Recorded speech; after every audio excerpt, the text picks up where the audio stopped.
Hey everybody, welcome back to an all-new episode of 10 to Life with me, Annie Elise.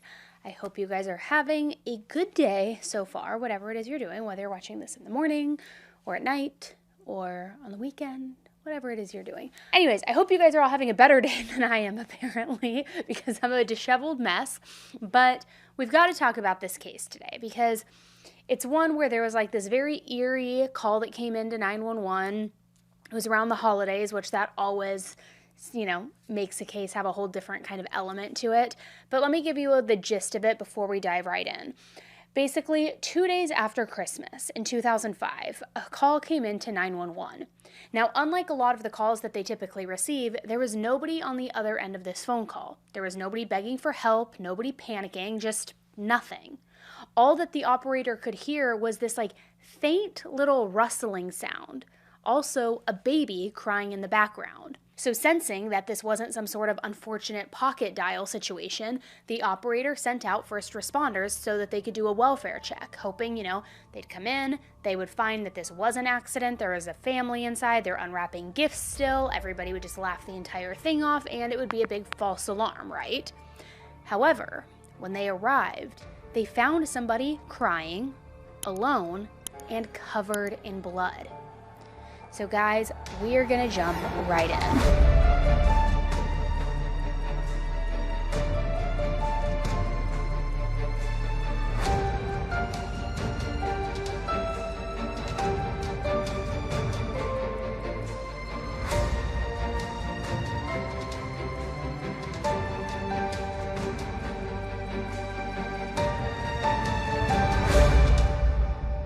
In 2005, Michelle and Stephen Andrews were both 28 years old. The two of them had both grown up in Minnesota, but in different towns of the state.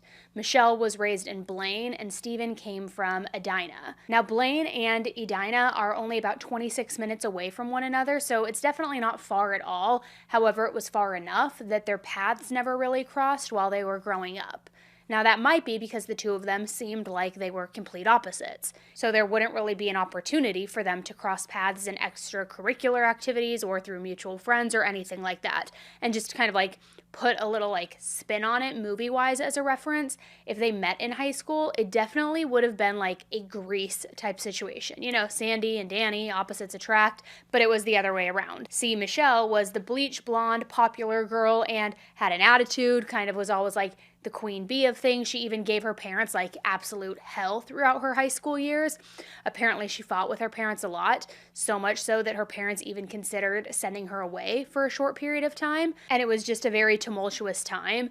They didn't realize it then, but later Michelle had told her parents that she was a victim of abuse. Her friend's older brother had apparently been hurting her for years, which is why she was acting out and why she was so difficult to deal with during that time. She was going through a trauma that was in no way being treated or dealt with, but she was lashing out, and her parents were having a really hard time kind of getting a grasp on her, getting her to get on the right path, but there was a root cause of it. They just never knew why. Now, Stephen, on the other hand, he was kind of laid back, and he was this dorky guy, for lack of a better word. He spent his time either in Boy Scouts or church youth groups, kind of more reserved, kept to himself, and I'm not saying that those things made him a dork, but he was definitely more of a recluse in comparison to Michelle. Anyways, they both graduated from high school in 1995, which is the first of a bunch of coincidences. Or maybe it wasn't a coincidence. Maybe it was fate. The point is, even though they seemed like complete opposites, a lot of little things kept bringing Michelle and Stephen together. For example, after graduating high school, both of them went to college at the University of North Dakota. Now, if you've ever gone away to college, you know that the first day of college is definitely electric. It's exciting, it's nerve-wracking. There are so many different emotions just running through your mind. Most people are thinking about meeting new people who could maybe even become their friends or maybe even potential dating partners in the future if that's what they're looking for. You're just kind of on a buzz, on a high. Nobody really ever expects, though, to find the one on the very first day. You just are meeting different people, and maybe it would turn into something, who knows? But somehow that is what happened with Michelle and Stephen. Because as soon as they met, it was magnetic. They just really clicked. They were so different, but somehow they also just had a lot in common. starting with the fact that they were both from Minnesota and they both grew up super close to each other's hometowns. So the two of them agreed to go on a first date together, and they just got along perfectly from there. They were really all in after that. And even though their relationship started fast and kind of like this whirlwind fantasy romance, like swept up in all the happiness and the love and this and that, it really didn't stay that way for long. After getting together during that freshman year of college, there ended up being some bumps in the road. One of those bumps actually resulted in them breaking up too. Now, I don't know the exact reason for the breakup or what Steven's feelings were during this time, but Michelle's mother, Linda, said that this breakup absolutely wrecked Michelle. It wasn't something that she was going to just get over by going out with friends, drinking, hooking up with other people, and moving on. No, completely the opposite. I mean, Michelle was dead set on getting back together. No matter what she had to do to get Steven back, she was going to do it. She had her laser focus in. She wanted this relationship. She couldn't see herself with anybody else, and she didn't want to, for that matter. She was all in with Steven. Her mom, Linda, even said that Michelle started this super insane diet, basically starving herself because she felt like Steven had broken up with her due to her appearance. And she thought that by losing all of this weight and going on this insane diet, that when he saw her and saw this huge change, he would just instantly want her back. Now, I know it sounds both sad and really silly to think about, but I think it's fair to say that sometimes those breakups, especially when you're young and you haven't dealt with ending a serious relationship before, it can feel like it is the end of the world. And you can go to very drastic measures trying to regain the affections of that person. I have never personally struggled with weight in the sense of wanting to lose a bunch of weight to get somebody back or changing my appearance in that way, but I definitely have changed my appearance for a guy. I remember back in my early 20s dating a guy who was he's such a loser now that I think about it, but he was in a band, he had tattoos, he listened to metal music, all of this stuff, and me, I like top 40 all day, every day, but anyways, we dated, not in a serious way, but I wanted him to like me in a serious way, so I pretended to start liking metal music. I started listening to Slayer and crazy things. I had jet black hair, I got my septum pierced, all of this stuff, and then I remember looking back, I'm all, what the hell? What were you thinking, you desperado loser? But the whole reason I bring that up is because when you're young, it can feel like the end of the world, and you can feel oh, if I alter myself, alter my appearance, maybe they'll like me again, maybe they'll come back, and that's what Michelle was doing. Now, she was doing it with her weight, which is clearly very dangerous. Not that even appearance or anything else isn't dangerous. It definitely, mentally, it's not the best decision, but something so severe as weight loss like that and going on a strict diet where you're essentially starving yourself, please, please, please don't ever change yourself for somebody else, ever, especially in such a dangerous situation. Now, I don't know how long exactly the two of them were split up, but from my understanding, it was at least a few years before they ultimately got back together. But once they were together again, things then picked up fast, kind of like they did when they first got together. Both Michelle and Steven graduated from college in the year 2000, and that's also the year that they got married. Now, this next part is interesting. Even though Michelle was close with her mom, Linda had quite a few things to say when it came to Michelle and Steven's relationship. She told the Naples Daily News that just before Michelle and Steven got married, she shared some pretty serious concerns about their relationship and taking it to the next level with marriage. Now, since she was Michelle's mom, you'd imagine that those concerns would be for Michelle, right? Who's she marrying? It's my daughter. I want her to have the best of the best, all of these things. Maybe she was worried that Steven wasn't right for her, and she wanted to make sure that Michelle was going to be happy being married to him. That's what you'd expect from a mother, right? Well, actually, all of the concerns were for Steven, not for Michelle. She said that Steven was, quote, an angel, and she worried that by marrying Michelle, he was receiving what she called a broken doll. That was her word for how she described her daughter, a broken doll. She even said, who would think that she would have such a nice guy? I mean, come on. Now, I mentioned earlier that Michelle had raised hell for her parents, but in the grand scheme of things, she seemed to have just been a troubled teen who was going through a lot and didn't really know how to express her emotions in a healthy way. So now she was an adult and she was trying to make better choices in her life. But from the sound of it, her mom Linda just couldn't quite wrap her head around that. But Michelle wasn't going to let her mom stop her from walking down the aisle. She was going to do it. She was in love and she wanted her happy ending. So the two of them got married, and after the wedding, in July of 2000, the couple settled back in Edina, Minnesota, Stephen's hometown. And then just 3 years later, in 2003, they welcomed their first child together, a son named Lucas. During this time, Michelle was working as a nutritionist, while Stephen was getting his master's degree in landscape architecture. So it might seem like the two of them were living the dream, right? After being apart for so many years, then getting back together, getting married, leveling up in their education, their careers, having a baby. I mean, all the things that somebody would want for a fairy tale ending, right? But the reality was that was very far from the truth. Apparently, Michelle had not only been working and taking care of the home and their newborn son Lucas, but she also had been having an affair. Which I couldn't really find much information about the affair exactly, other than that it happened and that it was one of the many reasons that their marriage was rocky. I don't even know who that other person was, or if it was a coworker, a friend, or what, but it happened. And apparently Stephen somehow found out, and like most people who get caught cheating, Michelle told him she was sorry, she would end things. I didn't mean for it to get out of hand, I love you, there's nobody else for me. I mean, the whole thing. And I guess this was good enough for Stephen, because instead of breaking up, divorcing, all of the things, they worked on their marriage, and things did start to look up again. Stephen graduated with his master's degree in 2004, and then not long after that, he got the job offer of a lifetime.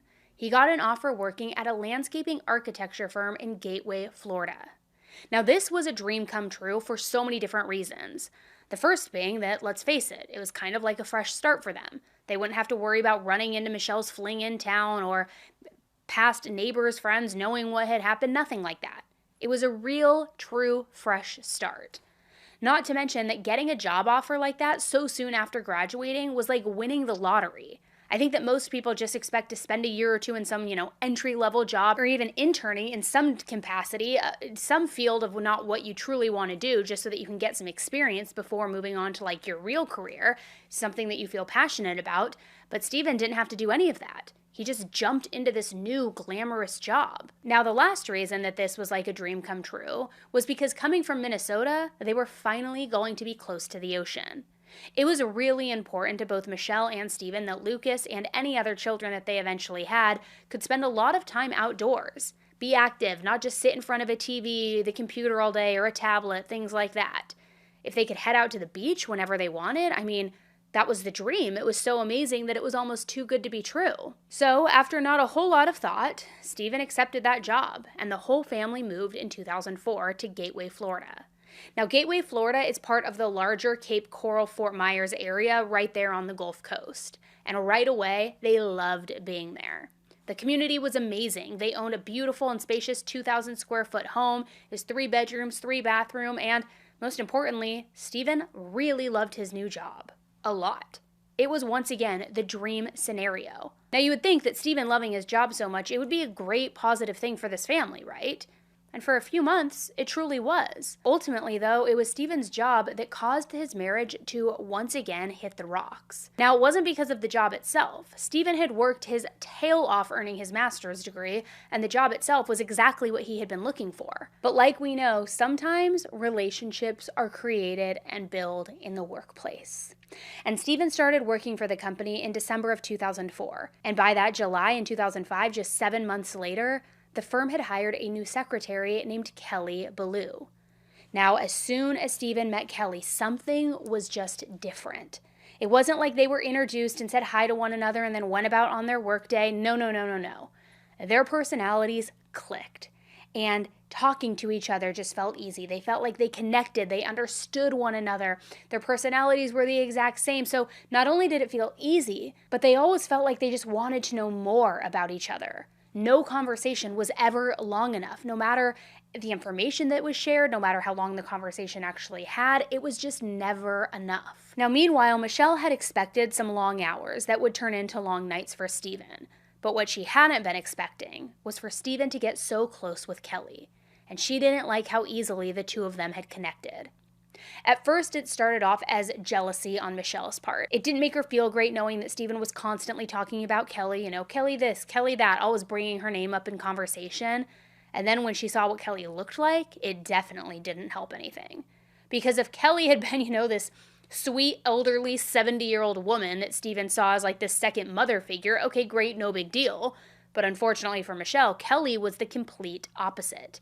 She was young, blonde, and just beautiful. Plus, the both of them had a lot to talk about and a lot to bond over. They both had kids, they were both in relationships that were rocky at times, and more times than not, if I'm just going to be honest.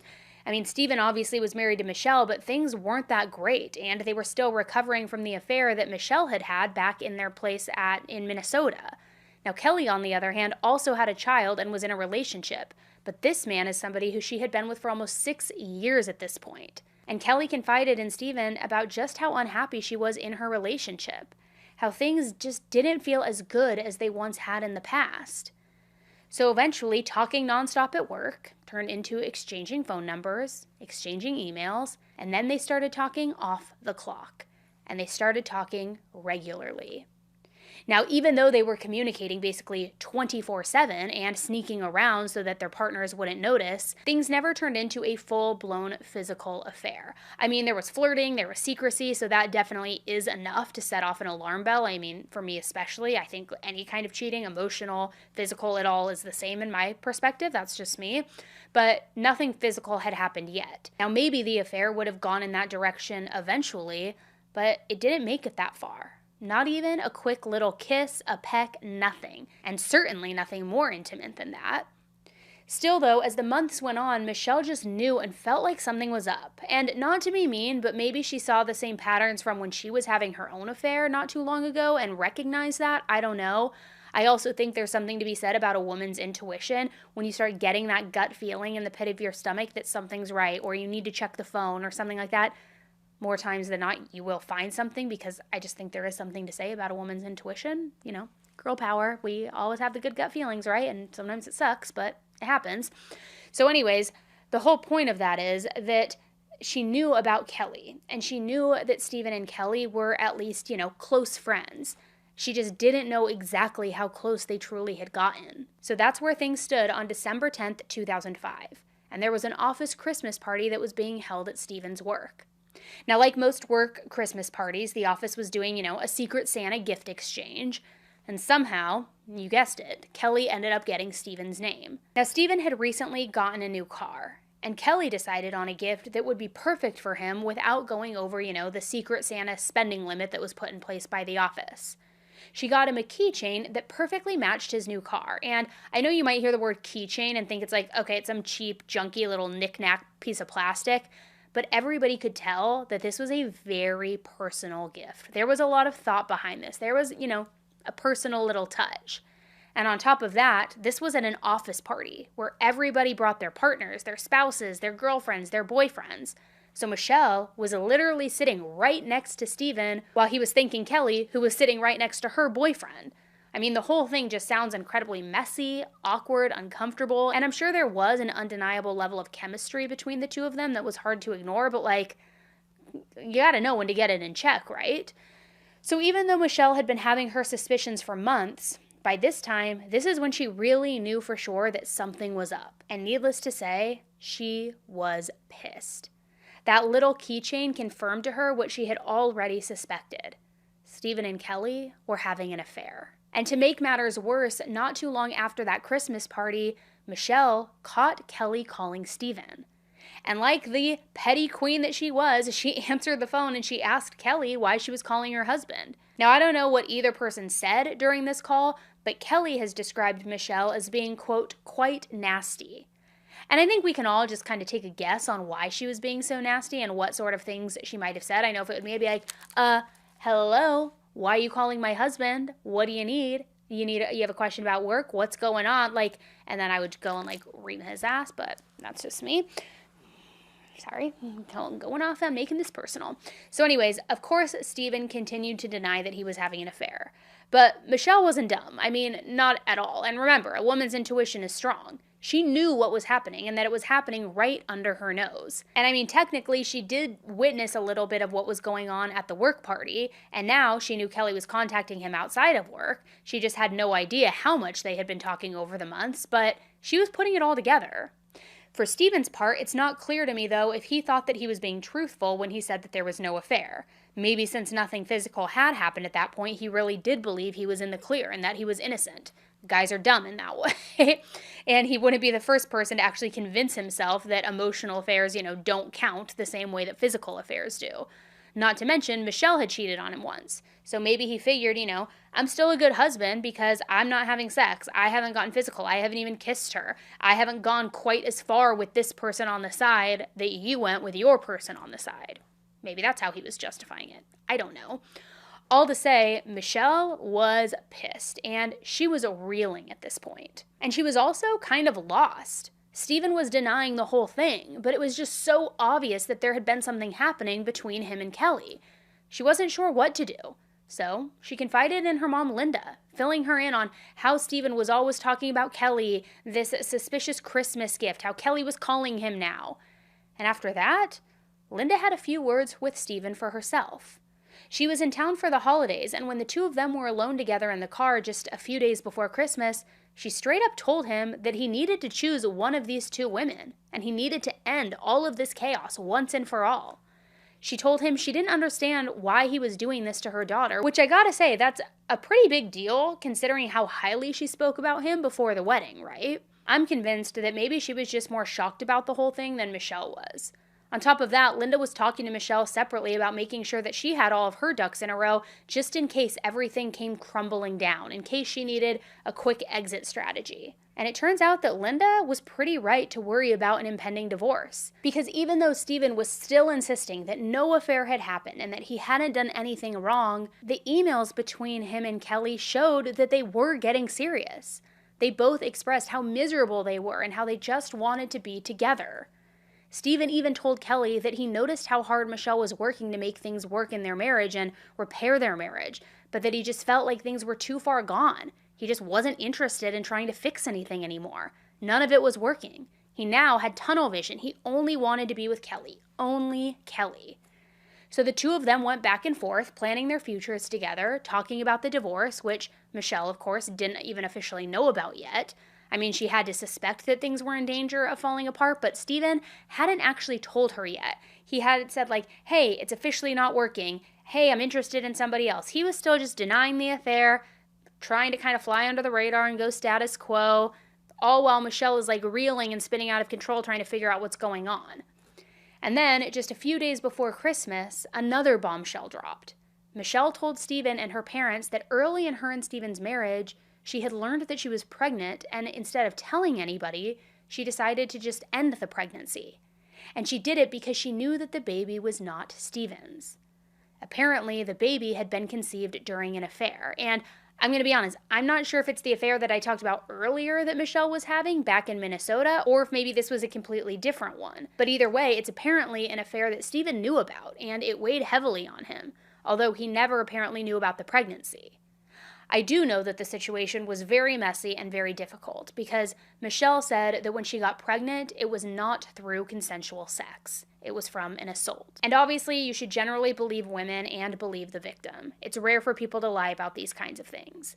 But apparently, none of Michelle or Stephen's family members really were believing her when she finally told everybody. They thought that there was something else at play, that they just weren't really buying her story. She was fighting to get Stephen to stay and to work on their marriage at the time, so then when she confessed that she had gotten pregnant and that it was from an assault, her own mother even told her that, you better be telling the truth here, kind of like she was doubting her. She also said that Stephen would want proof, essentially telling her that she better not be making all of this up as some last-ditch effort to keep her family together. Again, if she said that she was assaulted, then to me, she was assaulted. You always believe the outcry. Not to mention, how are you supposed to prove something like that? How do you prove that you were assaulted if it was so many years ago? I don't even know what Michelle's mom wanted, but the whole situation kind of just shows how truly chaotic everything was getting to be by this point in time. It was just constant drama, finger pointing, sadness, you name it. So Christmas Day came along, and nothing was resolved or settled. And by this time, Michelle and Stephen's son was 2 years old. And even though their whole life was crumbling around them, they put a smile on their faces and tried to make Christmas the absolute best possible holiday they could for little Lucas. He was at that age where everything looked so magical, so fun, and Christmas morning you see all of the presents and you see the presents that are yours, and he was kind of old enough to start to really understand how exciting it was to open the gifts, to know that these toys were his and he could play with them right away, all of the magic that comes with Christmas. One of his gifts was also even a tiny little guitar. Stephen had been a huge fan of music and playing different instruments. It was something that he always wanted to bond over his children with, so this was really like the perfect, most sentimental gift he could possibly get him. And who knows, maybe teaching Lucas at such a young age, at 2 years old, would turn him into a little prodigy of sorts. Who knows? However, the magic of Christmas didn't last long. Now remember, even though Stephen and Kelly were having this emotional affair in every sense of the word, they had never taken it to the next level. Not until December 26th, when all of that planning for the future and all of that built-up tension finally got the best of them. Because that day, the day after Christmas, they finally met up in person at Stephen's office. And that's where they ended up having sex for the very first time. Stephen had originally called Kelly from the beach where he was out with his parents, and he had told her that he missed her, he wanted to see her, and, of course, she was more than happy to go see him too. They were happy. Or at least happy with each other despite the chaos in their personal lives, I don't know. That same day before meeting up with Stephen, Kelly had ended her 6-year relationship. She waited until after Christmas apparently, just out of respect, but then as soon as Christmas was over, she was done, which is something that we will get into more in a little bit. And as for Stephen, he wasn't too far behind her. He was going to ask Michelle for a divorce, and apparently soon. The problem was he never got around to asking. Because the very next day, on December 27th, first responders were dispatched to a home at 2221 Eagle Point Circle in Fort Myers, Florida. That was after that strange 911 call came in. There was nobody on the other end of the line, and the only thing that could be heard was that toddler crying in the background. Nobody spoke. Nobody asked for help. Nothing. 911, what is your emergency?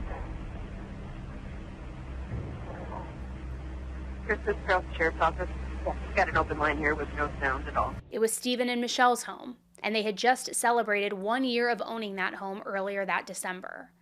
That toddler, the one found crying uncontrollably and also covered in blood, it was baby Lucas. And as it turns out, Lucas is the one who called 911, which is why there was no response when the operators were asking the questions.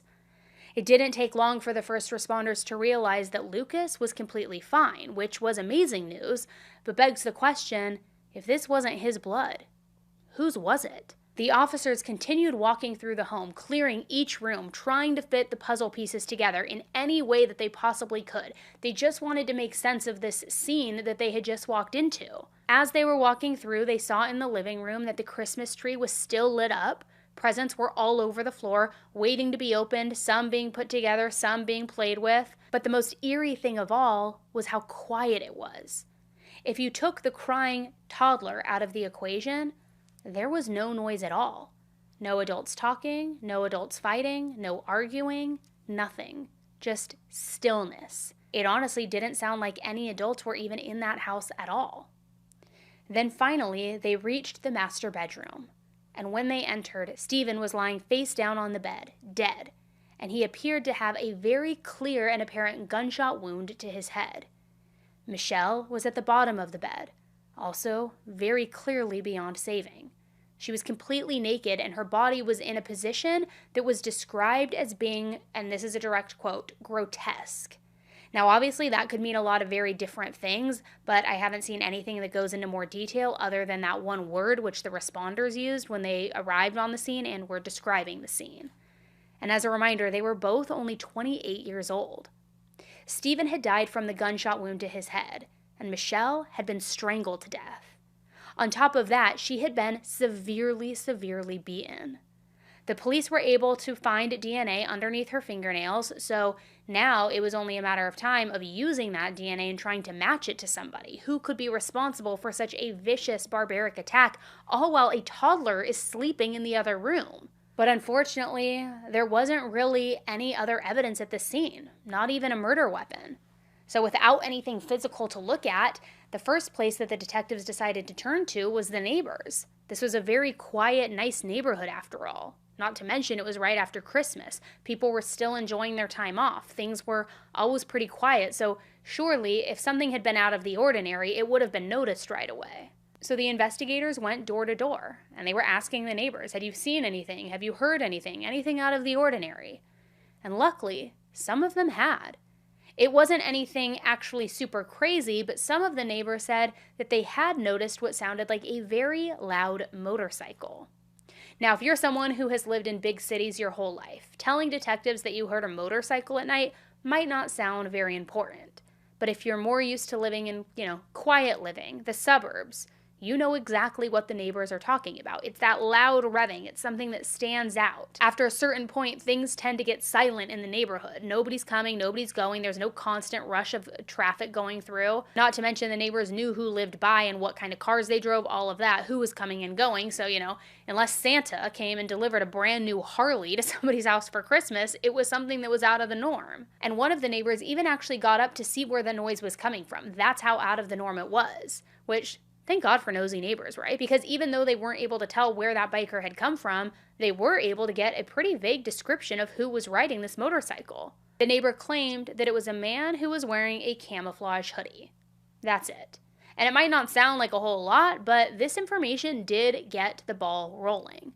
The police started canvassing any local businesses that had security cameras and businesses that were located near the family's home. They wanted to know if maybe any of them could have possibly seen this mystery motorcycle guy. And sure enough, cameras at a local 7-Eleven gas station caught the motorcycle on camera. This motorcycle was coming from the direction of the family's home as well. So now it's like you're getting a timeline, you're getting more footage, you can start really building out the case. Now, this footage didn't completely clear things up entirely because it wasn't like they got this guy's full face and immediately were able to identify him, but they did have something to now show the media, urging anybody who had any information to come forward, anything that could be related to the case, a tip, a lead, something. And pretty soon after that picture hit the local news, a tip did come in. It was from a guy who worked as a local mechanic, and he told the investigators that his coworker had come into work on December 28th and he was wearing a camo hoodie, which, okay, no big deal. Lots of people wear camo hoodies. Doesn't make them a criminal. But what stood out to him as odd, though, was that as soon as the guy got to work, he took off his hoodie and he began deep cleaning it. Not only just cleaning it and like putting some water on it either, he was using a bunch of different products that were all for cleaning cars. And this whole process wasn't just like a 5-minute, let me get this stain out kind of thing. The man calling in claimed that his coworker spent over an hour cleaning this hoodie, which I gotta say, that's pretty odd. I mean, if he had a stain on it, he probably would have left it at home. He would have worried about it later on. I mean, come laundry day, you figure it out then, or you take it to the dry cleaner. You don't come into work and spend an hour with different various cleaning products trying to get a stain out, right? So the tipster also told the police that this coworker's name was Fred Cooper. So the investigators dove right into finding more information about this Fred guy. Following that lead, they found Fred, and they asked him to come in for an interview. But immediately, the police got a very nervous vibe from Fred. He told the investigators that on the day of the murders, the 27th, he was home with his mother all evening. He even agreed to do a DNA test. Now, this was late December, and even though in 2005 we all thought that technology was super advanced, it definitely wasn't compared to today. I mean, it took a while for the DNA swab to even come back, and in the meantime, the detectives had to continue their investigation, but they were nowhere closer to figuring out what had actually happened to Michelle and Stephen. But then, in January of 2006, a month later, Fred's DNA results came back, and his DNA matched perfectly with the DNA that was found underneath Michelle's fingernails. So on January 12th, 2006, Fred was arrested for the murders of Michelle and Stephen. Now, I know what you're probably thinking. Okay, who is this guy, Fred Claus? What's going on here, right? I've just been calling him Fred and talking about him like he's not even important to this case until now. Well, it turns out that he has been. Kind of, at least. Because this entire case, Fred was always lurking in the background. He was the topic of all of those discussions in Kelly and Stephen's long emails. He was present at the office Christmas party. He was there the whole time. Fred was Kelly's longtime boyfriend who she had broken up with one day before the murders. And when the investigators learned who Fred really was and how he was significant in Michelle and Stephen's lives, they then, of course, knew that they needed to bring Kelly in for questioning. They without a doubt needed to figure out whether or not Kelly knew anything about this murder, this double murder, I should say. For all they knew, Kelly and Fred could have teamed up to get rid of this couple and get back to their normal lives and just eliminate the problem so we can get back to being happy the 6 years we've had and not throw all of that away. I mean, it's definitely not something we haven't seen before in a case like this, right? And thankfully, Kelly was more than cooperative. In fact, she reached out to the investigators before they could even contact her. As soon as she had learned about the murders, she called in wanting to provide any information that could be helpful, and it seemed like she really, genuinely had cared for Stephen. Everything that Kelly told them checked out, and she was able to paint a much clearer picture as to what really happened before the murders. Of course, she filled them in on all of the juicy details about her and Stephen's affair as well, also about Michelle's suspicions, everything. But she was also really able to shed light on Fred's mindset leading up to the murders. Like I briefly mentioned earlier, Kelly had ended things with Fred the day after Christmas. Her exact reason for why she broke things off on the 26th was, and I quote, "It was the holidays, and I didn't want to kick him out on the street during the holidays." So she woke up on the 26th, and she knew that that was the day that she was finally going to end things. She and Fred ate lunch together, they went shopping for their daughter, and then she finally pulled the plug on their relationship. And at first, apparently things were cordial. It was like Fred wasn't surprised at all. Maybe he even expected it a little bit. So they agreed that he would move out on January 1st, and they even talked about what would happen in the future if she got into another relationship. She told him that she wanted to be respectful of her future partner, of his future partners, and they both agreed. However, Fred's cool, calm, and collected facade, it did not last for very long. As we know, she also met up with Stephen that very day, and then their relationship became physical for the very first time, and the only time. And then when she got home, apparently Fred was on her computer. She basically told him that she was going to bed, so get out of her room since they now weren't sleeping in the same room anymore, and he did. Nothing seemed too odd, at first anyway. Kelly fell asleep around 10, but then she was woken up not too long after that by her daughter and also her niece who was spending the night. It was the sounds of a sleepover, maybe getting a little bit too loud. So when Kelly went to go check on them, to quiet them down, to get them back to sleep, the kids told her that Fred was gone.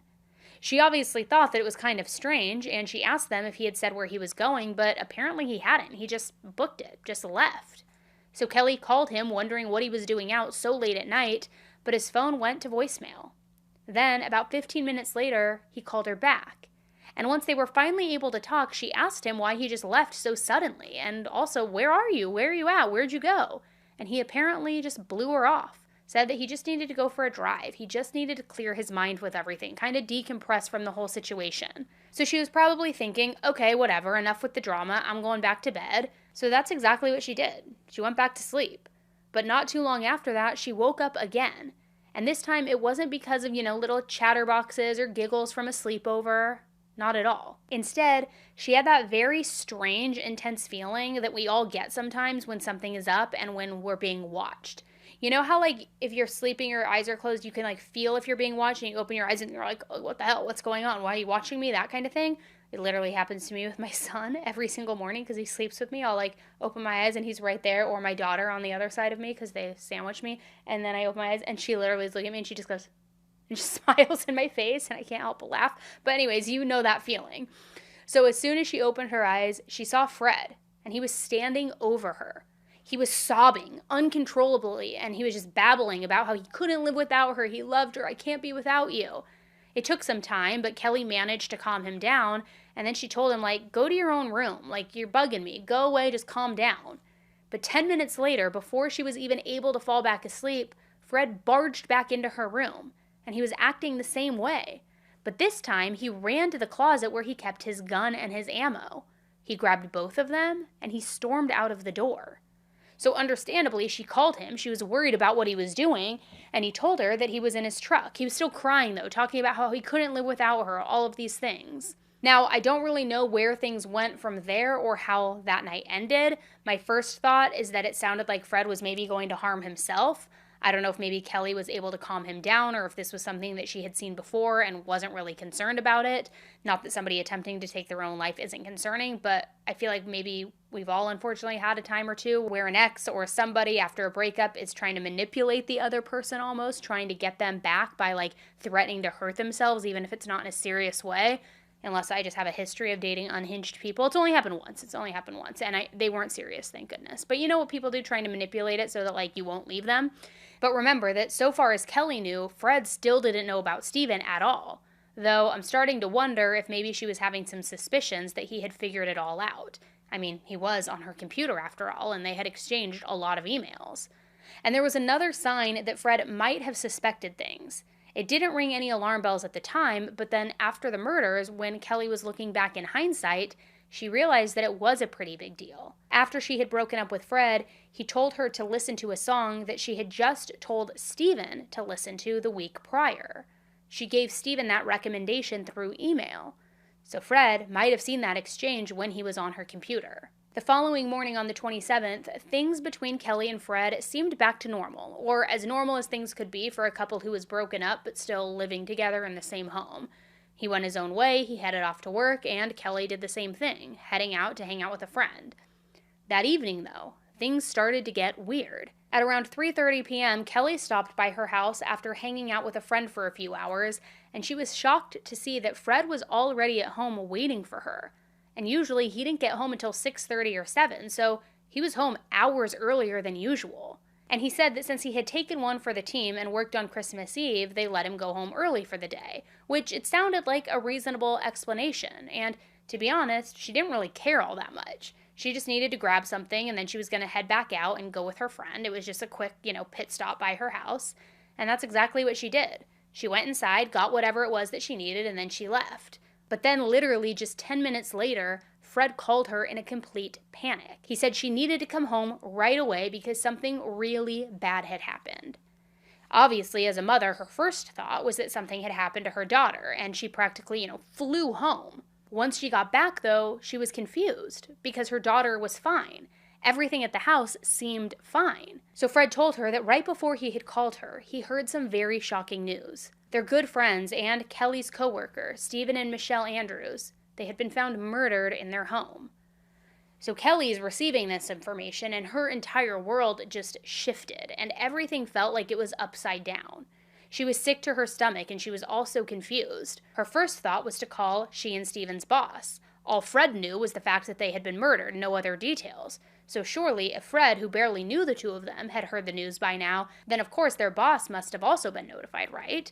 They had probably heard the news even earlier, and they may have had more time to talk to different people and figure out all of the details. But the weird thing was, when Kelly called her boss, they hadn't heard the news yet. They had no idea that Steven was dead, let alone found brutally murdered inside his own home. So I think this moment was maybe when the gears in Kelly's head started shifting.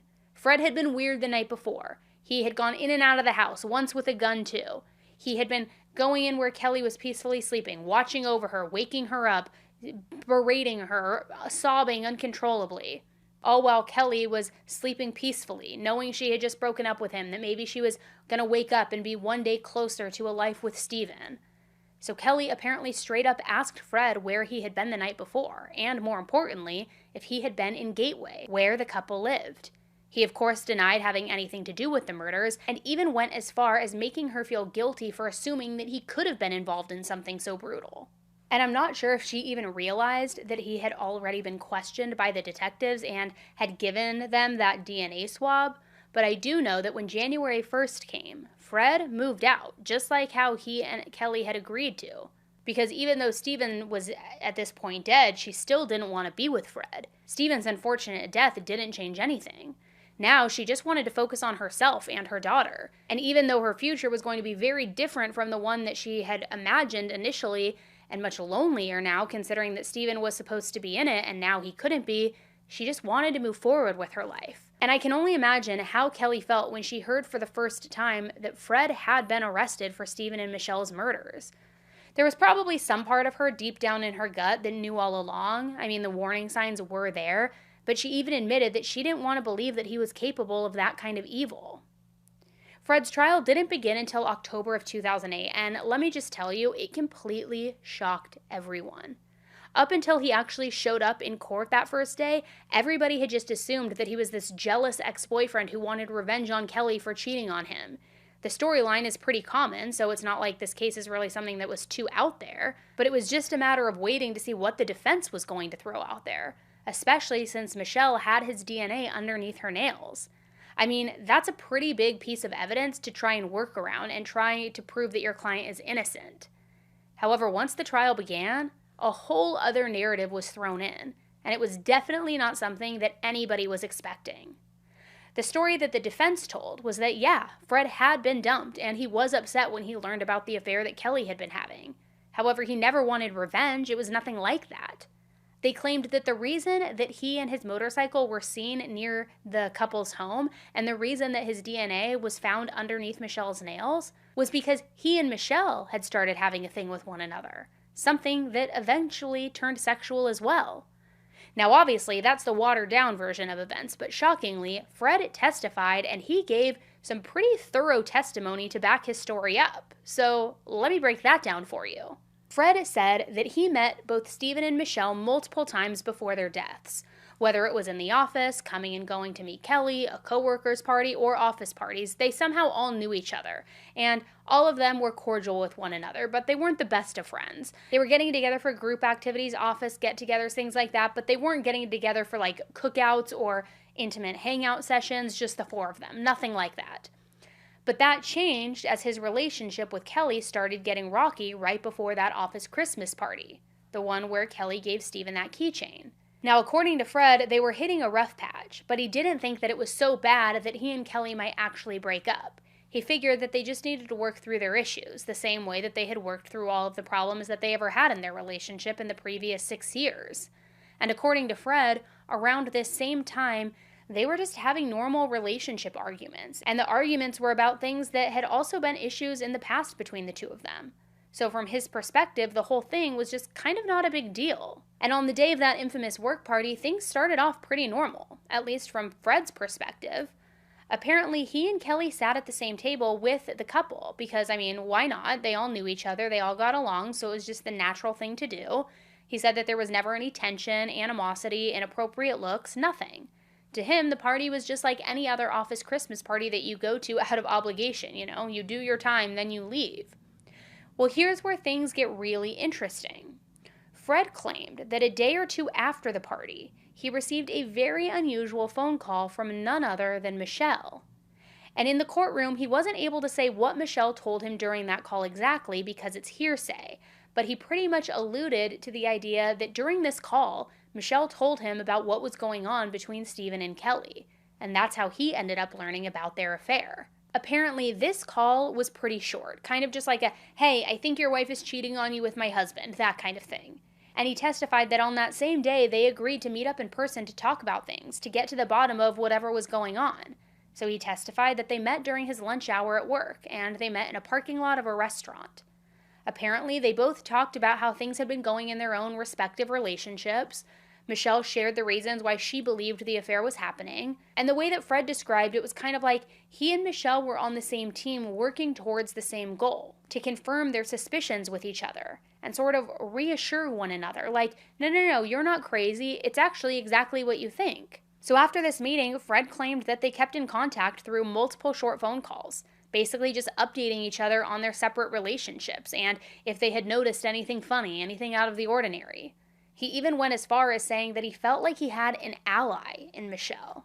Then, after Kelly broke up with Fred, Michelle ironically called him again just to check in.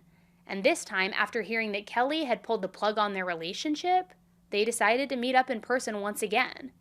And it's important to note that Fred claimed that their breakup was prior to Christmas, but of course, like we heard earlier, Kelly claimed that it was the day after Christmas, on the 26th. Anyway, when they met up this time around, Michelle told him to come to her and Stephen's house after Fred got off work. He claimed that he didn't know directions to their house, but Michelle provided them. And this in-person meeting at their house was essentially just like the others. They talked about their growing concerns about Stephen and Kelly's affair, Michelle was worried that things between the two of them had now become sexual, but she hadn't been able to quite confirm it yet. And they were apparently such allies in this that Fred even claimed that he got her a card from Walgreens, which is like a CVS or a Duane Reade, that said, "Hang in there." Now, going by his testimony, this meeting was around 20 minutes long, and it ended with the two of them agreeing to stay in contact with any new updates or information. He also said that he never once went to Kelly and confronted her about the affair, not before their breakup and not after. So instead, Fred claimed that before Christmas, he and Michelle kept talking, and they agreed to meet up again on the 26th, after the holidays were over. And that night, when he met up with Michelle, she was extremely emotional and extremely upset. And somehow from there, they ended up being physically intimate. He described the situation as being, quote, "one of them things that just happens." Now, from the sounds of things, going by Fred's testimony, this wasn't planned. They didn't meet up with the intention of hooking up, but instead they were just unhappy in their relationships. They were very emotional. They were bonding together over their heartache, I guess you could say, and then things just got out of hand. And even though it was not part of the plan, Fred testified that their game plan stayed the same afterward. They agreed to stay in contact and report on Stephen and Kelly, but that they wanted to make their respective relationships work. Now, I know that that was a lot, and I can only imagine how everybody in the courtroom felt about this complete bomb that Fred just dropped. Even though it sounded kind of insane, everybody had to admit that it could be possible. Michelle had cheated on Stephen before, so it's not like she was completely above sleeping with another man, even if she was also trying to win Stephen back and win him over. It would also explain why the DNA was underneath her fingernails, right? So as much as everyone didn't want to believe that it was true, they kind of scratched their heads and sat back really wondering if there could be something to this entire story. Fred said that on December 27th, he learned about the murders from the news, which I have to say it's interesting because we know that he knew about them before Kelly and Stephen's boss had even been notified about the murders. It's also weird because he claimed that when he and Kelly talked about it, she specifically told him that she needed an alibi. He said that she asked him to go down to the sheriff's station and to give her one. So he was claiming that Kelly was being the suspicious one and kind of throwing things back on her in all of this. And the last thing that he touched on during his testimony was that hoodie that he had been cleaning, the one he was cleaning for like an hour at work. He claimed that there was a fairly simple explanation for all of that. That road grime, as he called it, from his motorcycle was on the hoodie. Regular laundry detergent wouldn't get it out. So that's why he waited until he got to work so that he could use some, more powerful, serious car cleaner on it. Now, the question in all of this was whether this jury would buy all of his testimony. I mean, you have to admit that compared to some of the wildly out there things we've heard defense teams say, this wasn't that crazy. And I'm not the only one who thought that, apparently. Because when it came time, the jury deliberated for 32 full hours. Then they finally came back and told the judge that they could not come to a conclusion. Fred's trial ended in a hung jury. So his new trial began just 4 short months later. But this time, things didn't run so smoothly for Fred's defense team. Fred ultimately just could not keep his story straight. During his first trial, he had delivered his own testimony with such confidence, such conviction. It was like it was all a fact. But during his second trial, things got messy. I guess when you are telling such detailed lies over and over again, it's hard to remember exactly what your story was because there were a lot of inconsistencies. And what do they always say? The truth never changes. It's easier to remember the truth than a lie, and that's true. Now, the main lie was that he and Michelle had been having an affair, and I want to make it abundantly clear that it was not true. We know this. We know this first because Fred straight up confessed in a letter that was written to Kelly that the whole story about the affair was a complete lie. He made it all up, trying to make himself look innocent so that he wouldn't be found guilty, and it came really, really close to working. Plus, Fred said that he and Michelle were calling and texting all of the time, but there's absolutely no record of that. None at all. And I just wanted to add this all in because I think it's important to know, because it feels like speaking ill of the dead, and I can't even imagine how Michelle's family probably felt hearing all these accusations and all of these things about Michelle in that courtroom. But the point is, Fred wasn't some clueless bystander who happened to be having an affair. The prosecutors have theorized that in the early hours of the 27th, Fred hopped on his motorcycle, went to the couple's home, all with the intention to take out his competition, kill Stephen. Now, while I'm sure there was much more to it, in Fred's eyes, Stephen was the cause for he and Kelly's breakup. There aren't any concrete theories on how he got into the home, but I mean, obviously he did. Then, in a fit of rage, he shot Stephen as he was just lying in his own bed, sleeping. And a lot of people have wondered why he killed Michelle, and while we obviously don't have the direct answer from Fred's mouth, it's suspected that when Michelle tried to get away, Fred just snapped, and that he didn't even think twice about killing her or sparing her life, for that matter. Even though she was innocent when it came to this affair, she was now a witness to the crime, so she had to go. And my best guess is that because the whole thing really wasn't planned, Michelle's death was probably just an afterthought, a quick cover-up, a frantic movement in his murder spree. In Fred's mind, she was nothing more than collateral damage. Now, the most interesting theory of the whole thing is how exactly 911 was called. I mentioned earlier that it was just assumed that Lucas was the caller. I mean, his little babbling was heard in the background of the call, his cries. He was 2 years old, so I guess it's not entirely impossible that he would have been taught to call 911 in case of an emergency. I mean, it would be very, very impressive, but not impossible. But some people think that Fred was the one who called, and that he handed the phone over to Lucas before then fleeing the scene. Almost like an act of remorse that he had left this toddler without two parents, which, could that be accurate? I mean, there are things that we just won't ever know the answers to. Unlike in Fred's first trial, the jurors definitely did not take long. They only deliberated for about 90 minutes before they finally reached a verdict. Fred was found guilty on 2 counts of first-degree murder and 1 count of armed burglary. He was sentenced to 3 life sentences without the possibility of parole. Now, it really hurts my heart knowing that Michelle and Stephen's son never got to grow up with his parents. You don't have any memories from 2 years old and earlier, so he can't even remember them at all, what they look like. I mean, you could see pictures, sure, but he never got to grow up with his parents. I'm sure he was probably placed with family members, which is far better than any other alternatives, but obviously it's still not the same as having your mom and your dad around. His entire life, and obviously both Stephen and Michelle's, could have been so different. All if they hadn't been senselessly killed over jealousy. And this is just yet another case that shows just how far jealousy can go. I feel like we have seen it so many times, different love triangles, different affairs, and I will say, in a joking way, just get a divorce. But even if you get the divorce, let it go. If you're being broken up with, let it go.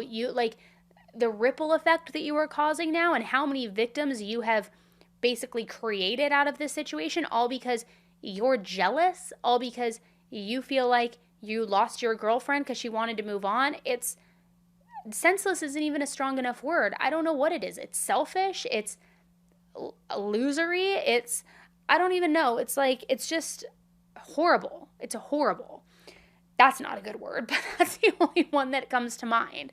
But again, it's just another example of how far jealousy can take people. So always be aware. Always be aware if you are being broken up with, if you're the one doing the breaking up, whatever situation you're in, please don't have affairs because it just heightens the probability of something like that happening. Just do things right, break up, then get with the person. I mean, do things by the book because you never know how people are going to respond and react. I know that was long-winded, guys, but thank you so much for tuning into another episode. Don't forget, subscribe if you haven't done so that you don't miss any of the future episodes. YouTube's been doing this funny thing again lately where they unsubscribe people and they turn their notifications off. It's not just me, it happens with other channels, so not only double check on this channel, but any other channels you're subscribed to, just double check that you're subscribed, hit that button, turn your notification bell on so that you get notified of the new episodes, but YouTube, I feel like it's quarterly. Every quarter they like to unsubscribe things. Who knows? Who knows what's going on YouTube? Anyways, thank you guys so much for tuning in, and until the next one, stay safe. Bye.